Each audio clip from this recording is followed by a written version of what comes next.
Wow, what a season of football we witnessed this season.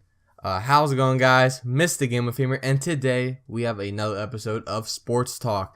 And in this episode, we will be talking about the 2015-2016 BPL season, a whole overview.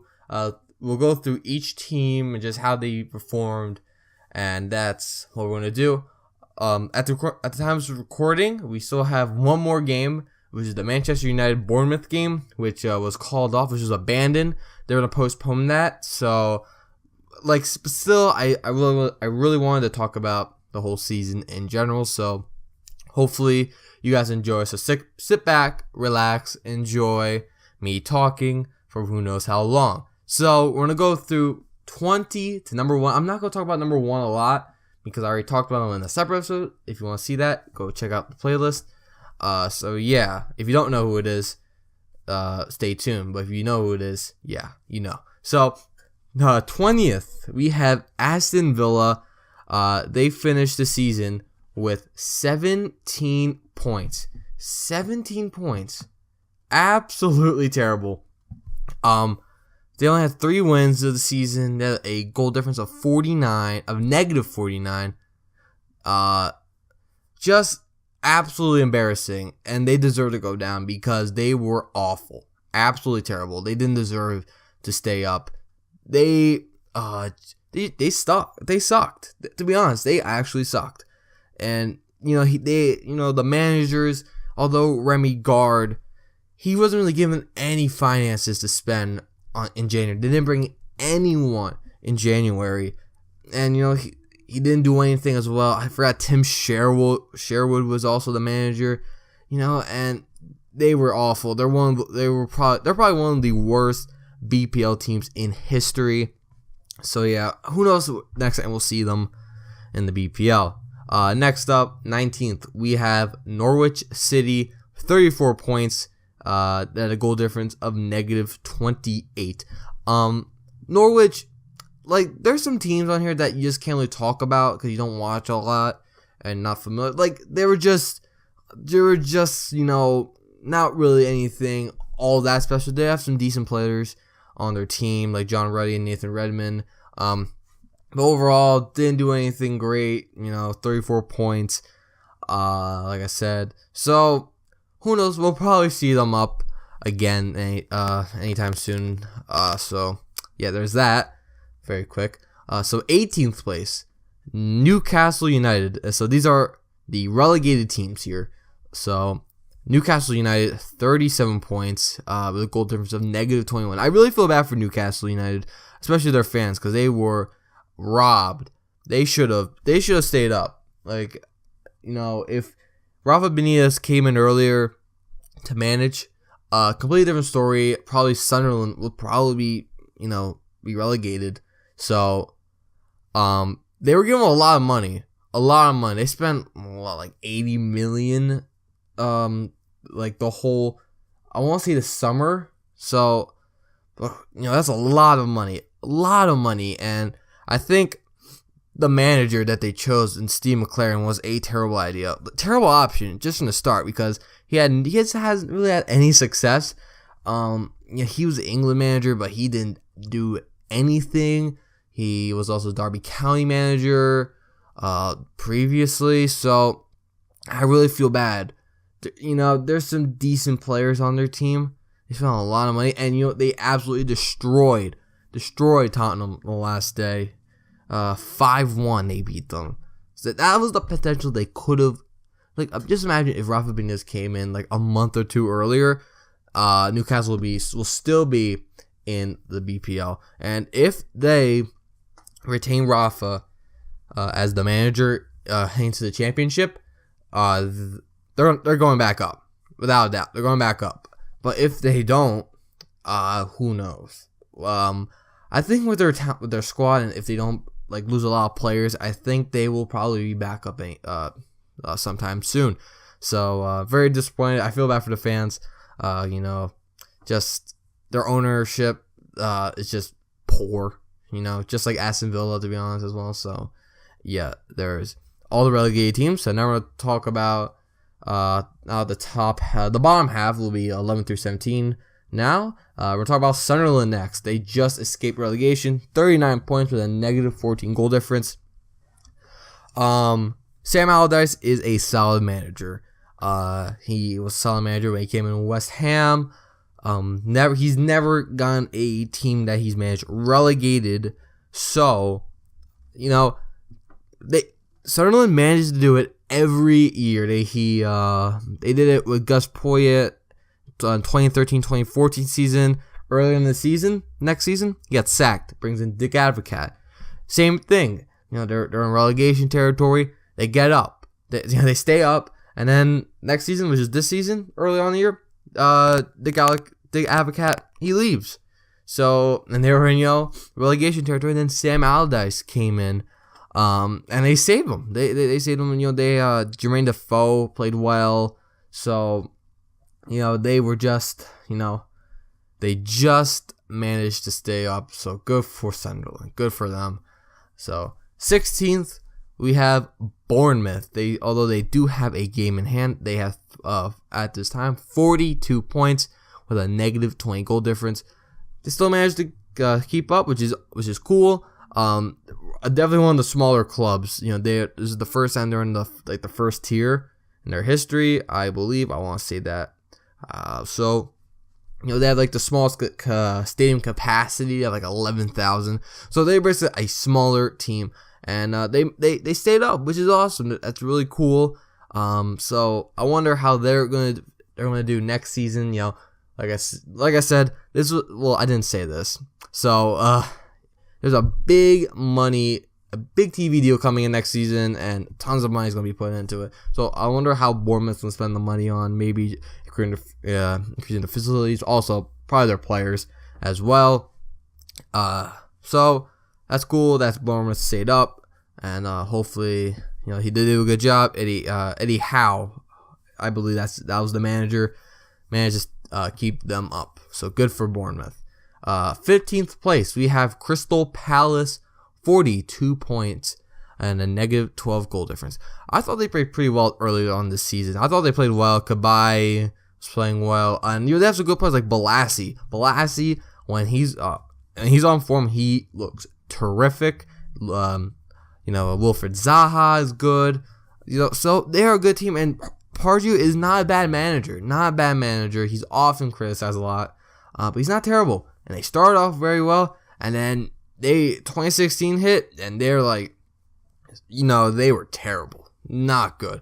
Luckily, they're in the FA Cup final. So if they win, maybe Pardew has another year, maybe another opportunity. But if they lose, I think Pardew is going to leave. He's going to be sacked. So yeah, disappointing finish for Crystal Palace. They were playing fairly well, and then they just dipped down in quality later on in the season. So there's Crystal Palace. 14th, West Bromwich Albion, 43 points with a negative 14 goal difference. Kind of like Norwich. I don't watch them a lot. I know Salman Rondon's on the team. I'm a fan of him. FIFA player. Duh. He's a good player.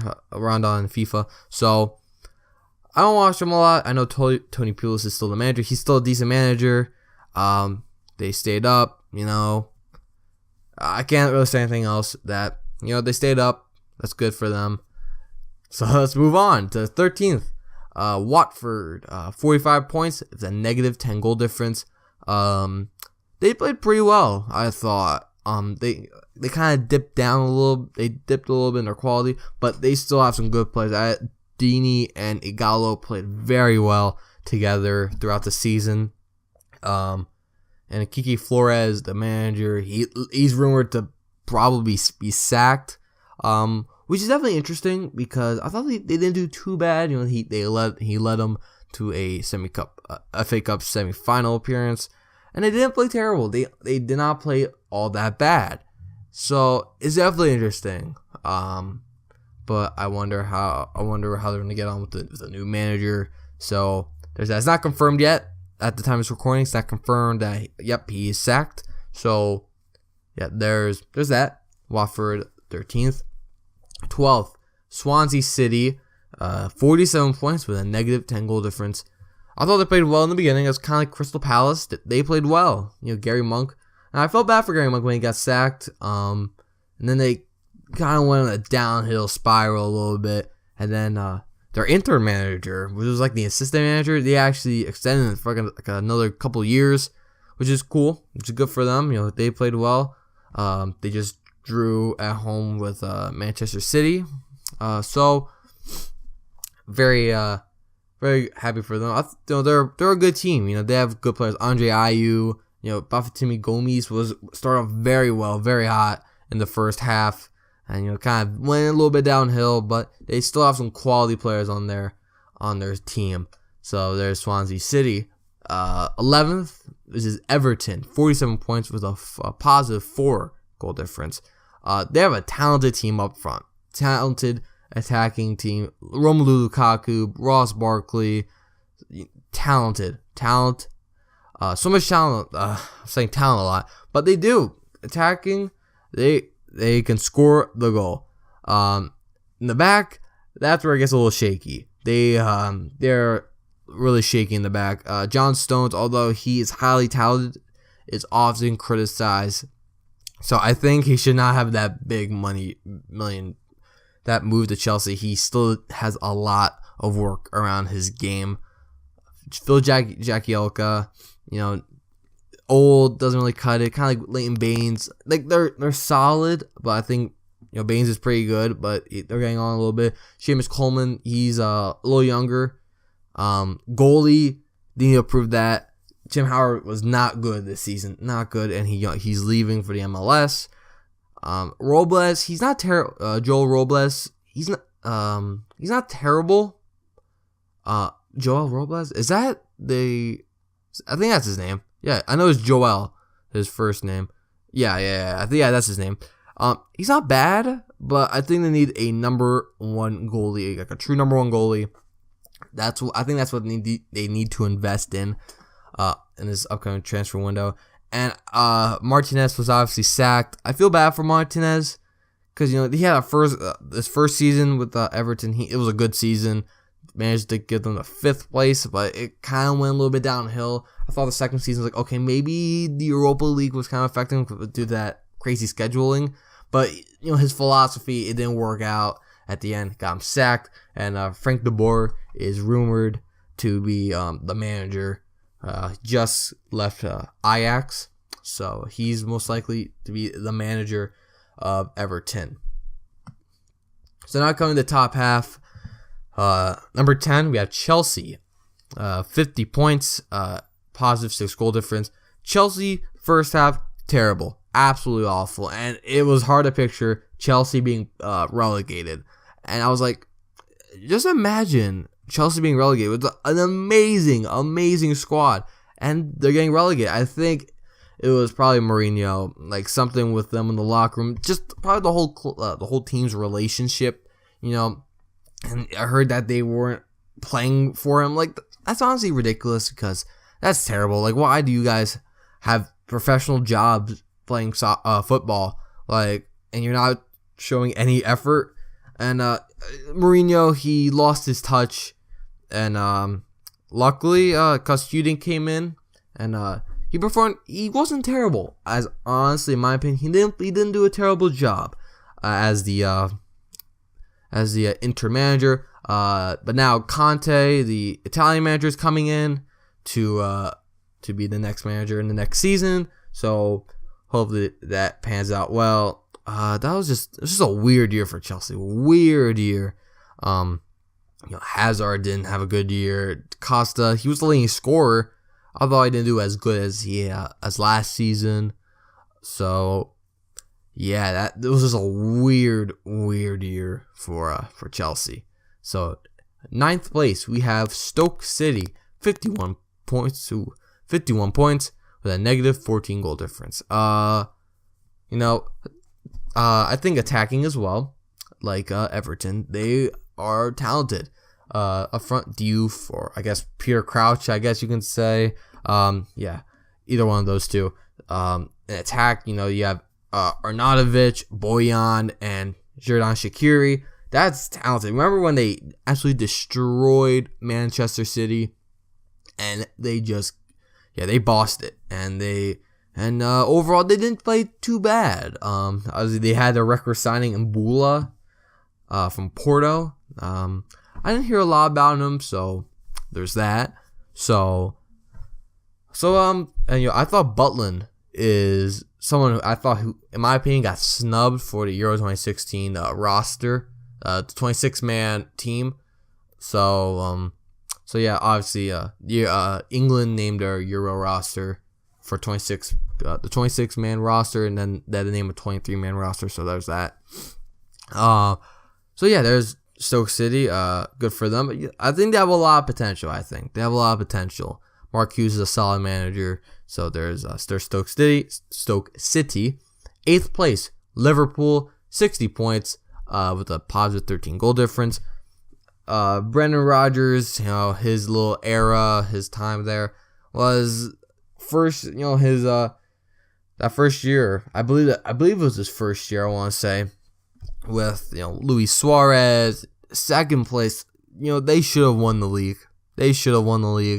But they didn't, and then they sold Luis Suarez, got tons of money, spent it on okay players, honestly. They didn't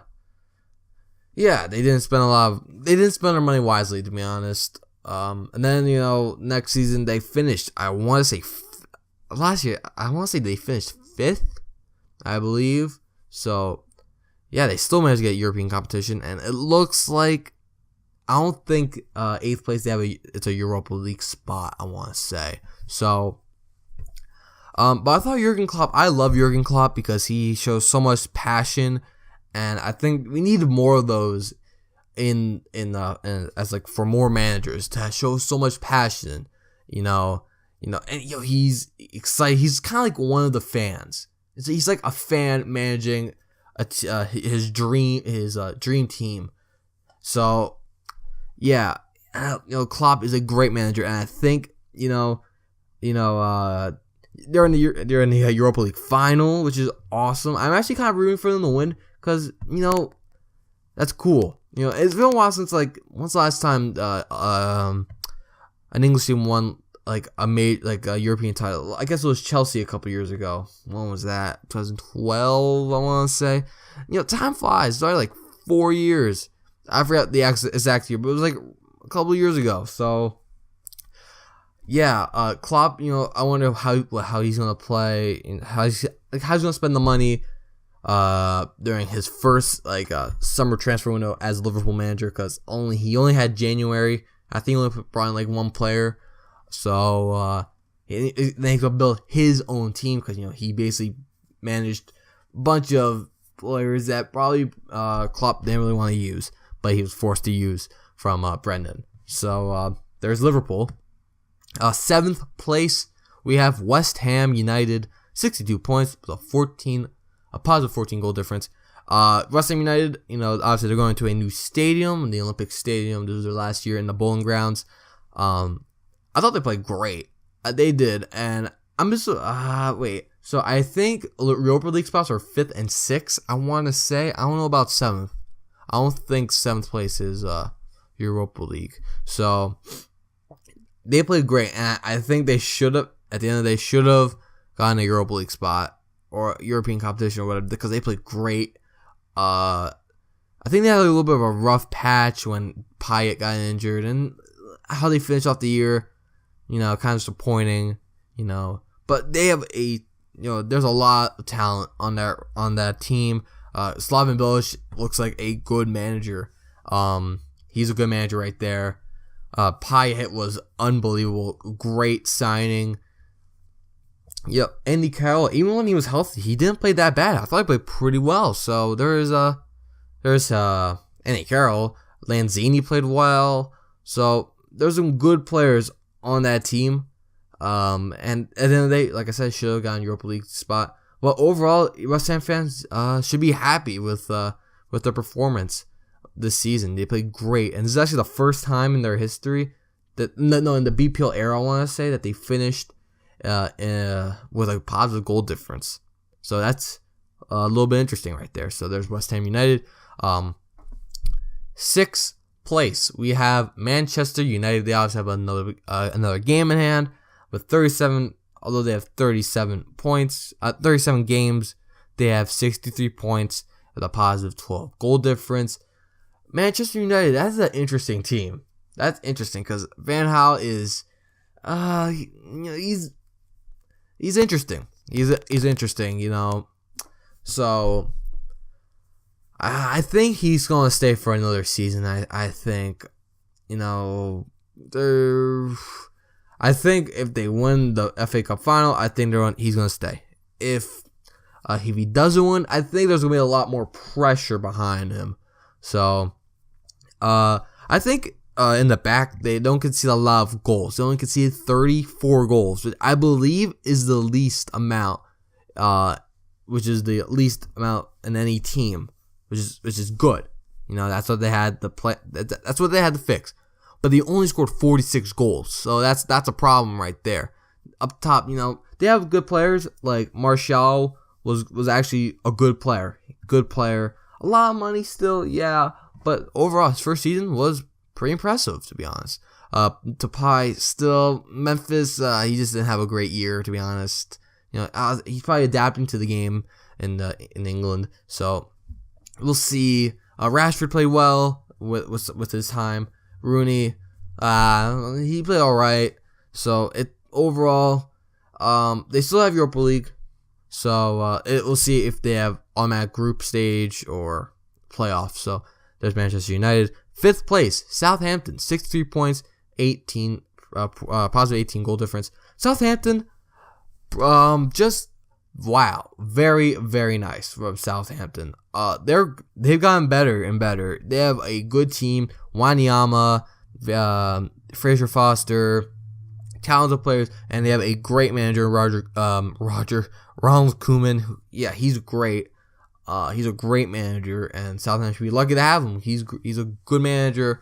You know, they got Europa League right here, Europa League spot, which is good for them to move up, because you know they actually shocked a lot of people. They're kind of like a little bit like a Leicester last year, because you know they were in the top 4 a little bit early on in the year, and they finished like 6th, I want to say, but they finished with automatic Europa League, so they're already in the group stage. So good for Southampton, very happy for them. 4th place now in the Champions League, the playoff. Manchester City, 66 points, positive 30 goal difference. Manchester City is obviously his Manuel Pellegrini's last season in charge, so it was kind of up and down, I guess. It was overall not terrible. It was decent, I guess you can say. You know, they spent some money. Raheem Sterling, overall, he didn't play all that well. Like, it was underwhelming, to be honest. Like, he didn't really live up to that big price tag. But someone who did was Kevin De Bruyne, who played great, and then he got injured, but he came back, and he was also great. Sergio Aguero, he's too good. Like, he's just, no one can stop him. He's too good. Like I said, too good. In the back, despite although company like an Otamendi, like Di Michele still finds his way in the team sheet. To be honest, like he's not good. He is not good. I think he's pretty bad. And Mangala hasn't really lived up to the money as well. And Joe Hart's a good goalkeeper. So overall, Pellegrini's era was pretty good, to be honest. Pretty good.